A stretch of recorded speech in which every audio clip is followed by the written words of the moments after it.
حکومت کے رہنماؤں اور دیگر افراد سے کھچا کھچ بھرا ہوا تھا، اور اسی دوران رضا ربانی نے ایک عجیب سا سوال کر دیا اور ایک عجیب سی منطق پیش کر دی۔ اور رضا ربانی کی توقع یہ تھی کہ بس آج تو سپریم کورٹ اپوزیشن کے حق میں ہر صورت میں فیصلہ سنا دے گی۔ جو ڈپٹی اسپیکر کی رولنگ تھی، جو آرٹیکل 5 کو انہوں نے انووک کیا تھا اور تحریک عدم اعتماد کو مسترد کیا تھا، تو رضا ربانی کا خیال تھا کہ آج سپریم کورٹ آرٹیکل 5 کو جو انووک کیا گیا اس کو غیر آئینی قرار دے دے گی اور ڈپٹی اسپیکر کی رولنگ کو ختم کر دیا جائے گا، اسے کالعدم کر دیا جائے گا۔ لیکن ہوا کیا؟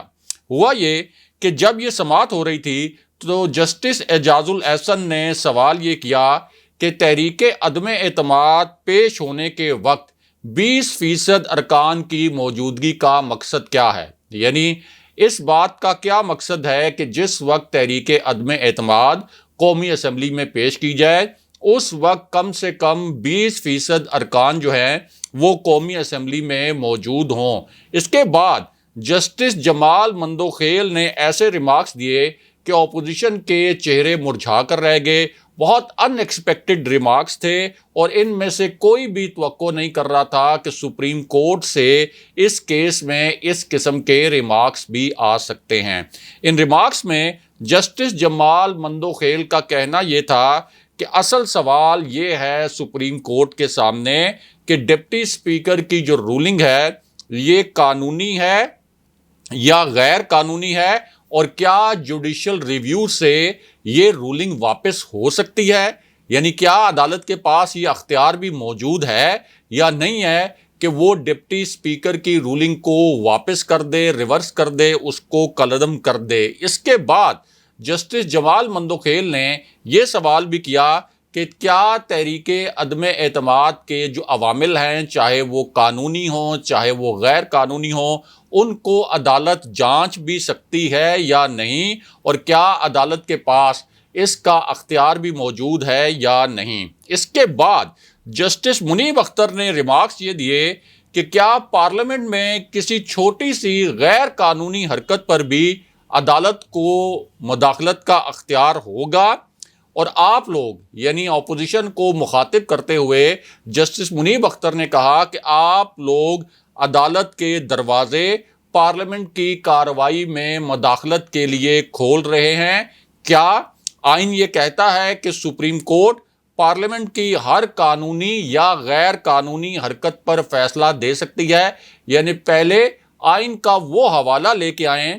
کہ جس کے تحت آپ یہ کہیں کہ سپریم کورٹ پارلیمنٹ کی جو کارروائی ہے اس کے اوپر کوئی فیصلہ دے سکتی ہے۔ اس کے بعد جسٹس منیب نے کہا کہ سپریم کورٹ پارلیمانی کارروائی یا رولنگ غیر قانونی اگر قرار دینا شروع کر دے، یعنی جس طریقے سے ڈپٹی اسپیکر قاسم سوری نے رولنگ دی یا کوئی بھی اسپیکر جب رولنگ دے، اگر سپریم کورٹ اس رولنگ کو غیر قانونی قرار دینا شروع کر دے تو پھر تو مقدموں کے انبار لگ جائیں گے۔ یعنی اگر عدالت نے قومی اسمبلی کے معاملات میں مداخلت شروع کر دی اور اس کے لیے ایک ایگزامپل سیٹ کر دی، ایک نظیر بنا دی، تو پھر پارلیمنٹ کا ہر معاملہ سپریم کورٹ کے پاس آ جائے گا اور مقدمات کا ڈھیر لگ جائے گا۔ یہ جسٹس منیب کے ریمارکس تھے۔ اب یہاں پر چیف جسٹس نے یہ کہا کہ ہماری پریکٹس نہیں ہے کہ ریاستی پالیسی اور فارن پالیسی کے معاملات میں مداخلت کریں، یعنی یہ عدالت کا کام نہیں ہے۔ عدالت پالیسی معاملات کو دیکھنے کی پریکٹس نہیں کرتی۔ ہمارے لیے یہ آسان ہوگا کہ ہم معاملے کو قانون اور آئین کے تناظر میں پرکھیں، لیکن اس کے بعد ایک بہت بڑی خبر اور بھی آ گئی، اور وہ خبر یہ تھی کہ اپوزیشن کی جانب سے سپریم کورٹ کا یہ جو لارجر بینچ تھا 5 رکنی، اس سے استدعا یہ کی گئی تھی کہ اس کیس کا فیصلہ فوراً اور ہنگامی بنیادوں پر سنایا جائے، کیونکہ prime minister Imran Khan caretaker set up complete کرنے کی کوشش کر رہے ہیں۔ انہوں نے نگران وزیر اعظم کے لیے نام بھی تجویز کر دیا ہے اور شہباز شریف سے کہا ہے کہ 6 اپریل تک اگر آپ نے اپنی جانب سے نگران وزیر اعظم کا نام تجویز نہ کیا تو پھر حکومت آئین کے مطابق خود ہی نگران وزیر اعظم کو نامزد کرتے ہوئے اس کی اپائنٹمنٹ کر دے گی۔ اب اس پوری صورتحال میں اپوزیشن کو بڑی جلدی تھی کہ کسی بھی صورت فیصلہ آ جائے سپریم کورٹ کی جانب سے، لیکن ان کی یہ استدعا مسترد کر دی گئی اور چیف جسٹس نے سماعت اگلے دن تک ملتوی کر دی، جو پی ٹی آئی کے لیے بہت اچھی خبر ہے۔ بہرحال اب بات کرتے ہیں کہ army chief general Qamar Javed Bajwa کی اہم ترین ملاقات کی کہانی کیا ہے، اور مختصراً آپ کو یہ بھی بتاتے ہیں کہ امریکہ کے دھمکی آمیز خط پر پہلی مرتبہ روس کا کیا تہلکہ خیز رد عمل سامنے آیا ہے، اور روس نے اپنی انٹیلیجنس انفارمیشن کی بنیاد پر وزیر اعظم عمران خان کے موقف کی کس طرح سے حمایت کی، کیونکہ روس کی جو انٹیلیجنس ایجنسیز ہیں یہ دنیا بھر میں معروف ہیں ٹھوس شواہد اکٹھے کرنے کے لیے، اور اس کے ساتھ ساتھ روسی انٹیلیجنس ایجنسی کا جو نیٹ ورک ہے وہ بہت وسیع و عریض ہے۔ اب اس پورے تناظر میں روس نے جو انفارمیشن اکٹھی کی، انٹیلیجنس انفارمیشن، اس کی بنیاد پر روس کی جانب سے وزیر اعظم عمران خان کے موقف کی باقاعدہ حمایت کر دی گئی ہے۔ یہ بہت بڑی بریکنگ نیوز ہے۔ عالمی سطح پر اس خبر کی ہیڈ لائنز بن رہی ہیں، بہت سے تبصرے کیے جا رہے ہیں اور بہت سے تجزیے بھی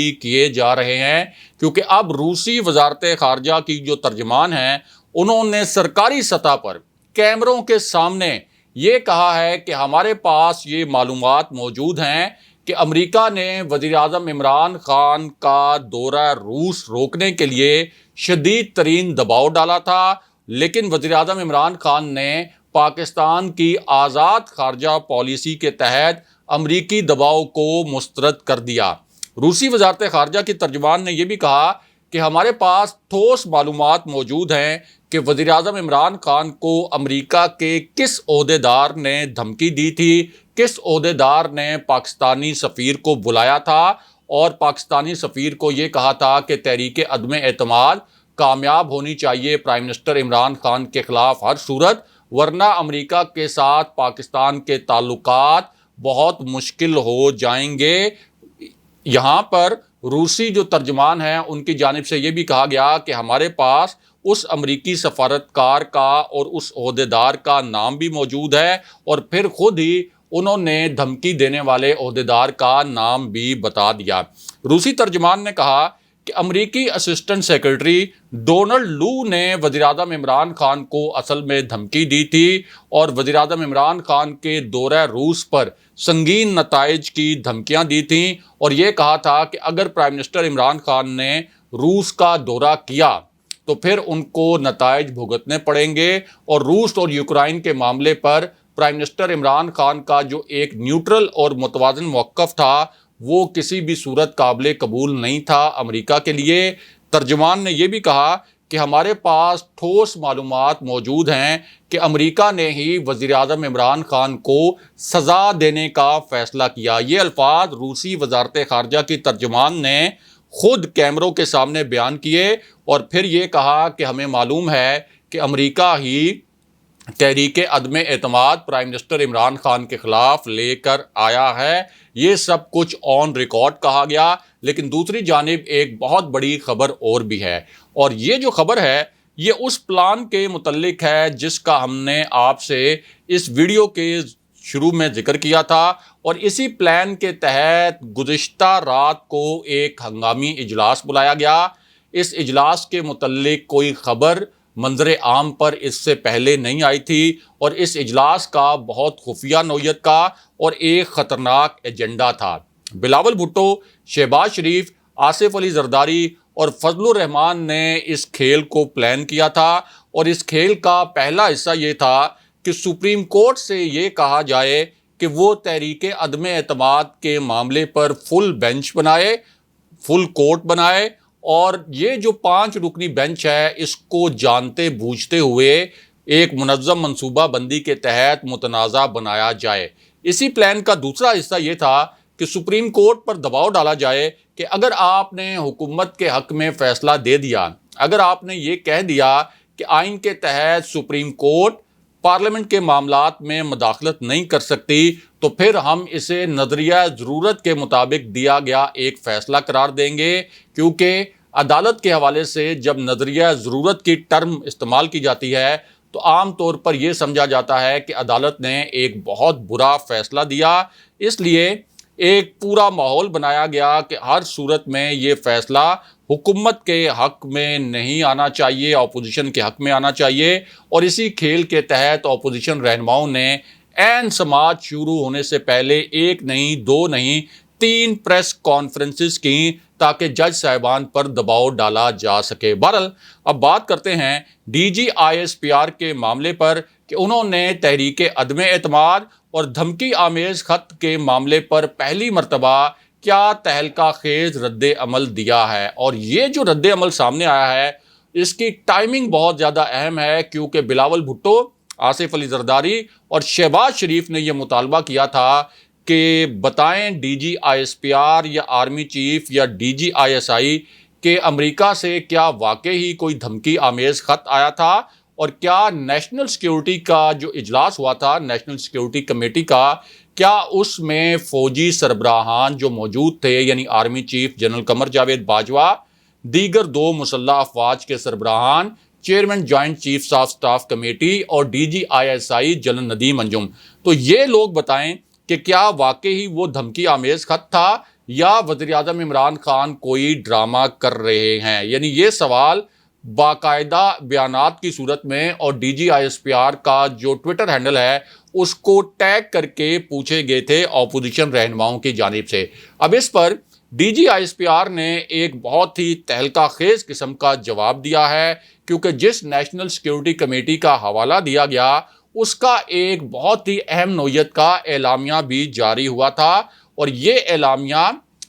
پرائم منسٹر عمران خان، ان کی حکومت اور مسلح افواج کے جو سربراہان ہیں ان کی مشاورت سے یہ جاری ہوا تھا، ان کی مشاورت سے اس اعلامیے کو ڈرافٹ کیا گیا تھا، اور اسی مشاورت کے بعد اسی اعلامیے میں یہ لکھا گیا تھا کہ امریکی ناظم الامور کو طلب کیا جائے گا، اور یہ بھی لکھا گیا تھا کہ یہ پاکستان کے اندرونی معاملات میں مداخلت ہے، پاکستان کے خلاف ایک سازش ہے، اور پاکستان کسی بھی ملک کو پاکستان کے اندرونی معاملات میں دخل اندازی کی اجازت نہیں دے گا۔ اور پھر اس اعلامیے میں جو لکھا گیا تھا کہ امریکی ناظم الامور کو طلب کیا جائے، اس کے مطابق پھر بعد میں دفتر خارجہ نے امریکی ناظم الامور کو طلب بھی کیا تھا۔ اب اس پوری صورتحال میں D G I S P R سے سوال کیا گیا کہ کیا واقعی ہی army chief general Qamar Javed Bajwa نے، ڈی جی آئی ایس آئی نے یہ خط دیکھا تھا، دیگر جو سروسز چیفز ہیں کیا انہوں نے یہ خط دیکھا تھا، اور کیا وہ بھی یہ سمجھتے ہیں کہ یہ واقعی ہی ایک دھمکی آمیز خط تھا، یا کوئی حکومت نے اپنی جانب سے یہ اعلامیہ جاری کر دیا اور فوج کو اس اعلامیے سے لا علم رکھا۔ تو اس پوری صورتحال میں D G I S P R نے اب پہلی مرتبہ ریئیکٹ کیا ہے۔ عام طور پر D G I S P R اس طرح سے ریئیکٹ نہیں کرتے، اگرچہ ان کے پاس یہ آپشن ہوتا ہے کہ وہ پریس کانفرنس میں اس طرح فوج کا موقف بیان کر دیں، یا پریس کانفرنس کے دوران کوئی صحافی اگر سوال کر لے تو تب بھی فوج اپنا موقف اس سوال کا جواب دیتے ہوئے واضح کر دیتی ہے۔ اسی طرح ایک ٹویٹر کا آپشن بھی ہوتا ہے جہاں ملینز میں D G I S P R کے فالوورز ہیں، لیکن عام طور پر اس طرح کے سوالات کے جوابات ٹویٹر ہینڈل پر اس لیے نہیں دیے جاتے کہ بھارت میں اور دیگر ممالک میں بھی D G I S P R کا جو ٹویٹر ہے ہینڈل ہے وہ ہمیشہ مانیٹر ہوتا ہے، تو اس لیے اس طرح کے جب جوابات دینے ہوں، فوج نے اپنا موقف بیان کرنا ہو، تو پھر عموماً کسی صحافی کو خبر دے کر فوج اپنا موقف بیان کر دیتی ہے۔ اب چونکہ بڑے اگریسو سٹیٹمنٹ آ رہے تھے اپوزیشن کی جانب سے، تو D G I S P R سے یہ سوال کیا گیا کہ کیا آپ کا موقف اور آپ کی فوج کا موقف وہی ہے جو وزیر اعظم عمران خان کا ہے کہ یہ ایک دھمکی آمیز خط تھا، اور کیا نیشنل سیکیورٹی کمیٹی میں اس خط کو کیا واقعی دھمکی آمیز قرار دیا گیا تھا؟ تو اس پر یہ کہا D G I S P R نے کہ امریکی ناظم الامور کو طلب کرنے کا فیصلہ ہو، یا نیشنل سیکیورٹی کمیٹی کا جو اعلامیہ ہو، یا اس دھمکی آمیز خط کا معاملہ ہو، یا جو ایک بیان کیا گیا تھا کہ تحریک عدم اعتماد پرائم منسٹر عمران خان کے خلاف پیش کر دی جائے گی اگر یہ پرائم منسٹر عمران خان کو یہ آپ کہہ سکتے ہیں کہ جو ایک مراسلے کی صورت میں دھمکی دی گئی تھی کہ ہر صورت یہ تحریک عدم اعتماد کامیاب ہونی چاہیے۔ اب اس پر D G I S P R نے یہ کہا کہ ہمارا یعنی فوج کا وہی موقف ہے جو نیشنل سیکیورٹی کمیٹی کے اجلاس کے اعلامیے میں دیا گیا تھا، یعنی جو پرائم منسٹر ہاؤس سے اعلامیہ جاری کیا گیا تھا وہ اعلامیہ ٹھیک ہے،